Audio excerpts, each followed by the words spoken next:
everyone, happy 2025!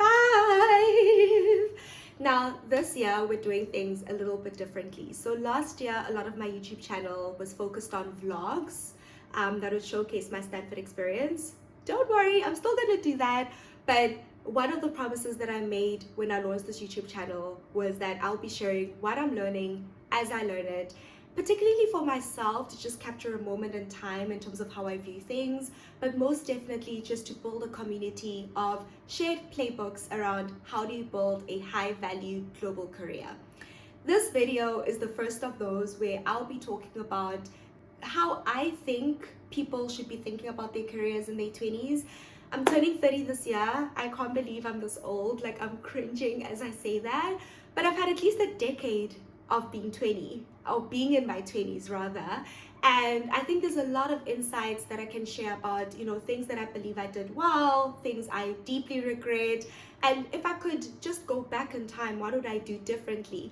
And I hope this video can have practical nuggets, almost like dinner conversation, like a little club of just sharing secrets on like how we can all dominate the world together. And I would also love to learn from you. So please don't forget to subscribe, leave a comment if anything resonates with you, if you disagree with something, or also if you have different insights to kind of share and help everyone learn. So let's jump right into it. The option of this video is that you are an individual who's interested in building a career at the intersection of something that you love, something that you're good at, and something that the world needs. And this is what I'm defining as building a high impact, globally relevant career. There's many different parts of the journey you can find yourself in towards this global career. It might be that you're just starting out, so you just got your first job, your second job, and you're thinking about like, how do you think about your career in the long term? It might be that you've been working for a while and you feel like the career has stagnated, or you're still not there in terms of really thinking about how to make your career more meaningful for yourself and for those around you. Or maybe you've already got things figured out and you are going to help me just think through and share insights with everybody else on how to do this. So this video is going to try to be as practical as possible, and I'm going to go through 5 concepts that I believe have been really transformative for me as a woman as I navigated my career, but more generally as a 20-something-year-old to get to this point. Brief recap. I started my career in the management consulting industry, and then I joined the venture capital industry, and then now I'm a Stanford MBA student. In terms of what's next, TBD, we'll figure out because I also don't know, but this has just been helpful just to get me to this point in my life. And I think, also witnessing sort of the journeys of the other people in my MBA program, to people that I've been inspired by, who come on this campus before I landed on this campus, across the continent. And these are just a summation of some of the things that I believe they did right.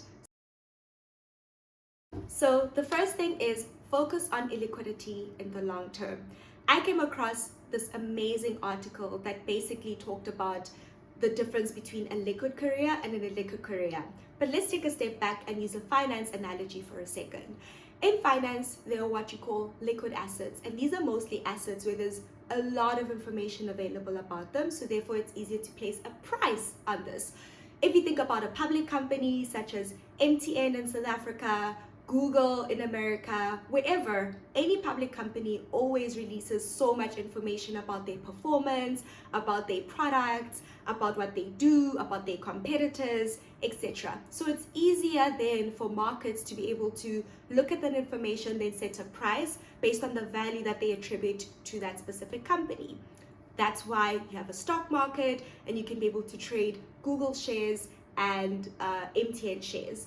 And what makes this a liquid asset is that you can quickly put your money in and you can quickly put your money out, and there's just transparency about the company itself. Then there are illiquid assets which don't have as much market information available, and a good way to talk about this is just startups, right? Or small businesses.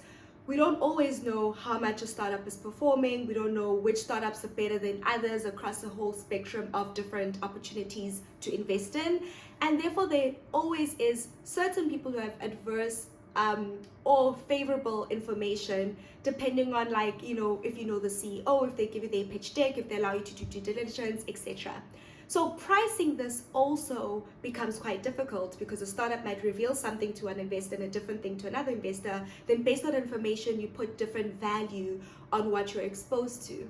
And then lastly, getting your money out of a startup takes a long time, right? It takes 5 to 8 years for you to be able to get your return back from any startup. So therefore, this is illiquid. Putting your money in takes time, getting your money out takes time. How does this relate to careers? Essentially, careers can be thought of in the same way. They are liquid careers where the information about the types of skill sets that people have in those careers is public knowledge. If you look at management consulting, for as an example, we all know that they do strategy, problem solving, pitch decks, PowerPoint. I'm thinking of my VC hat, PowerPoint slides, and they liaise with like C-suite individuals in order to give them recommendations. Then if you work in a consulting firm, there's usually standard skill stacks that everybody follows, and that's how your performance is measured and your training is organized around these skill stacks. And basically all the HRs know what they're getting when they hire an ex-management consultant, or they know what they're going to take you through if you're joining a consulting organization. Then the price is also fixed. Analysts get paid similarly, associates, managers, etc. So then the benchmark around price is also publicly available information. This is what is called a liquid career. Now, there are many benefits to a liquid career. It obviously gives you a lot of optionality. So like post such a career, because people know about the skill set, they can know the brand if you're working for a McKinsey or Bain. So therefore, you have a lot of options of people who want to then trade on that valuable information that is publicly available. Also have psychological safety. So you can know that if you work in a management consulting space, the chances of you being able to find a good job afterwards are very high. The chances of you being able to land in an exec role within a certain time period are very high. There's quite a defined sort of path, right, which gives the safety and comfort for you to be able to make certain moves. Like I can move from South Africa to America through a transfer in the company. I can be able to, know what my salary is going to be when I get to the next role, etc. So they give just that safety in your career and optionality in summary. Illiquid, if you take somebody who right out of graduate school or right out of undergrad goes to like an AI startup, and maybe they work as a chief of staff and they are working on multiple different projects. So one day they could be hiring for a new developer, the next day they are coding themselves, because there's a bug that they needed to fix on a product. The next day they're working on a go-to-market strategy. This is quite ambiguous, and it's either a hit or miss in terms of finding good talent that comes out of sort of that plethora of opportunities like a startup, and therefore HR doesn't know how to price that, right? Like you need either certain types of information to put the right value, but even with that it could be a hit and miss, right? So there's varying price levels, and then there's also a higher risk in terms of hiring this sort of individual, or if you are this individual, in terms of what you believe you'll get out of that career. So if you work in a management consulting firm, you know that you're going to get the best training ever. If you work in a startup, it really depends on the CEO that you have, or if you're going to have valuable learnings or not, or even the types of business that you're working on, if you're going to have valuable learnings or not. You guys get the concept, right? I believe that when we're quite early in our career, so think early 20s, we should optimize for liquid careers. These give you sort of the brand backing. These give you the ability to learn a couple of things about yourself, what it is that you love, so you very quickly are able to identify, hey, I love this, hey, I don't love that. They are able to help you identify what you're good at, so going through that plethora of different skills, you're able to see this is what I'm naturally good at, this is what I suck at. And then they also help expose you to what the world needs, right?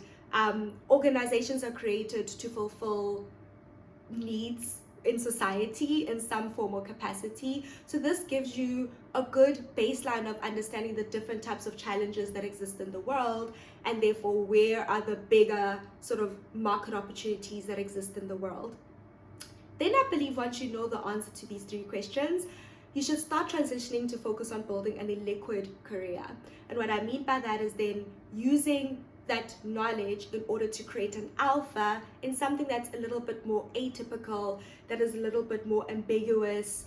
But then there's a certain criteria, and I'll link the article below, that the writer proposes in terms of what are the things that you should build a illiquid career in.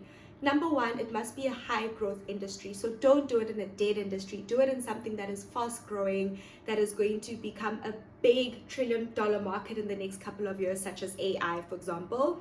Number two, where you can still be able to identify what skills matter in that industry, and then be able to also test yourself if you are actually acquiring these skills, so that it's not as ambiguous and you can be able to negotiate what people are getting when they purchase your services in the marketplace. And then lastly, these skills must have proven impact, right? Whether you demonstrate that impact, but also whether you can proxy other people that have demonstrated this impact. So why go for liquid careers, right? They have just this alpha, similar to finance. You make more money potentially from an ROI in a startup investment than a share investment. Similar, when you work on an illiquid career, there's a higher alpha in terms of fulfillment, in terms of potential monetary upside, and in terms of impact that you could have. If I think about, a couple of years ago, there were these founders in Africa who started up a company called Paystack. And when they got acquired, for their age mates, they had much more significant upside financially, so they became millionaires.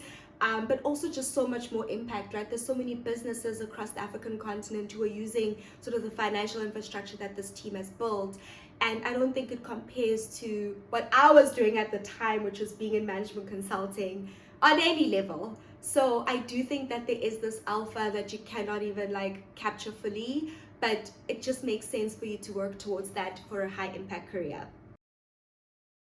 The second piece I'd like to talk about is build a defined skill stack that has a core skill and then complementary skills. Now, the concept of a skill stack, was created by a guy called Scott Adam, and he called it a talent stack, which is a combination of a variety of skills to make someone a sought after commodity. And there were 3 questions he proposed that could help you think about the skills that you need to build. The first is, what are you naturally good at? And then secondly, what if you invested more time, could you become the best in the world at? And then what combinations of skills make you unique? So as an example, in all my years, particularly when I worked in consulting, I learned that I have a natural knack for just strategic thinking and creative problem solving. So while that was what was required of all consultants, particularly in all my performance evaluations, something that stood out was that I'm really quite creative at the way that I look at a problem and then propose solutions to that problem. And I learned quite early on that I actually really love it. I love looking at business problems across all industries. I love triaging information, being able to extract insights and make recommendations and seeing the impact of those recommendations. And I further extended my track record in this when I worked with startups, right? You help them with market research, they enter a new market segment, and then you can see the revenue upside. So then I learned that if I invested more time in a strategy and operations role, I could operate at a global level, right? And the unique experiences that I would add to this baseline stack is strong international experience, having traveled to multiple regions across the world, including sort of 30 countries, but 25% of the African continent. I've worked in both small and big businesses, just my combination of management consulting and VC, and VC both in terms of investing, but also in an incubator. I've led a team of 7 individuals, so I have a lot of experience in terms of leadership, hiring, and extracting sort of value from different teams and different personalities from different regions. And then also had a weird stint in TV presenting, which just gives a dimension to the way I can effectively communicate and influence. So these combinations of skills and experiences make me a unique commodity for certain types of roles where strategy, execution, international experience, and leadership are a plus. See what I did there? That's my skill stack. And it's just easy to be able to form one of your own. And I encourage you to click the link and read more on this concept. The third piece is soft skills matter. Now, I still haven't found a relevant authority on this topic, but they matter so much. And for me, soft skills can be summarized by 4 things: navigating politics, effective communication, influencing others, and coaching and developing others.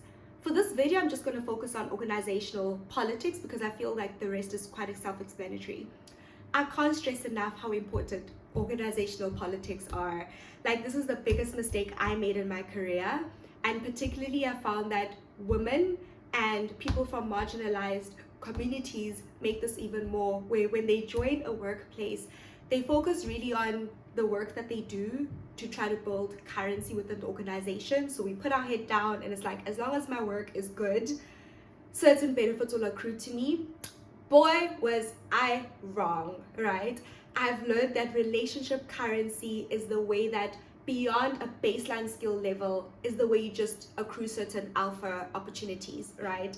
And this didn't come naturally for me because I felt like politics is like a dirty thing, or like, oh my gosh, am I using people? But trust me, you will be used if you do not think about how you navigate the organizations that you're around.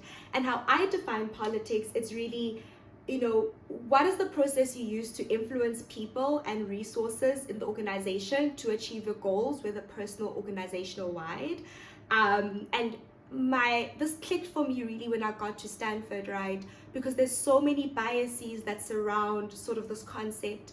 And if you don't kind of learn to work the system will keep playing you, sweetheart. It'll keep playing you. And then also I feel like if you're one person, that you have this strong skill set, but your career is still stagnating, it's probably because you're not playing the politics well. And there's little things that you could do, So for example, making your manager's job easier. If you can observe what takes up your manager's time the most, and you do that thing and you do it well, your manager will trust you and give you more stuff. To forming non-transactional relationships, so not just talking to people when you guys are talking about the job, but forming relationships outside of work. This plays into biases around, like, similar to me, when people feel that you guys have a lot in common, they like you more. What happens when people like you more? They forgive your mistakes and they amplify the good things that you do. So essentially, it's crucial for you to be able to be influential in an organization, for you to just know people, build relationships with them. So don't skip those Friday drinks. Don't skip having one-on-one lunches with your colleagues. Don't skip just getting to know people at a personal level. And then lastly, not being afraid of value exchanges in these relationships. So asking for help because it makes people feel good about themselves, but also offering help because then it builds reliability. The 4th thing I would recommend is, build a board of directors. Now, any high performance company has a board of directors underpinning it that's supported with sense-checking crucial decisions, being able to provide strategic advice and insights, and then holding the company accountable for the decisions that it makes, in so much as how it helps advance performance objectives. And a board of director is the same for yourself. You are the CEO of your own career, and building a board of different people that you go to for advice, that you go to for introductions, that might help advance your career, that hold you accountable for the decisions that you make, is going to also have the same type of impact, but also keep you at a pace of just self-improvement, career fulfillment, and high impact that you do want to achieve. So I would recommend that you build, pick 5 people that are multiple steps ahead of you in your career, and essentially have personal check-ins with these people where you share what are your goals, what are the skills that you want to develop, what is the impact that you want to have, and how can they be able to provide advice on these, but also make essential introductions, but also share some of their learnings and insights, and hold you accountable, of course. And then lastly is impact. Now, this one I won't spend too much time on because it's quite obvious that you can't have a high impact career without the high impact, right? So you need to be intentional about building a track record of impact. If you're on a project at work and you can't speak to what you did on that project and what sort of results were driven, then you need to revise your whole strategy of how you show up on a project, right? You should be able to really speak about what is the impact that you've had on a project by project level, on the team and how you've influenced the team, on sort of outcomes and performance, but also at an organizational level, particularly if you reach the 1 year, 2 year mark in an organization. You should be able to speak to high impact projects that you've been a part of and what is your specific role in driving that outcome. And I can't stress this enough. And then putting all of this on a brag sheet where you can put down to say, I was part of X project, I specifically did XYZ on this project, be it how you influenced relationships, influenced resources, or did the actual work. And this is the outcome I can directly tie to what I did. Will be super, super important to just build a track record of excellence in wherever you go. Now, there's so much more I could say on this topic, and obviously there's people smarter than me on this topic. So if you have anything to add that I haven't said, please do share it in the comments below. If anything here has helped you, please also share that feedback with me. I'll be doing many more videos and it will be helpful to know where to focus and to do further deep dives on. But I hope you guys enjoyed this first video of the year. It's quite light, it's quick, but hopefully it's insightful. And in the next video, I'll be doing what my return to school process has been. You can tell I'm already back on the Stanford campus. And yeah, looking forward to doing more career related videos. So ciao!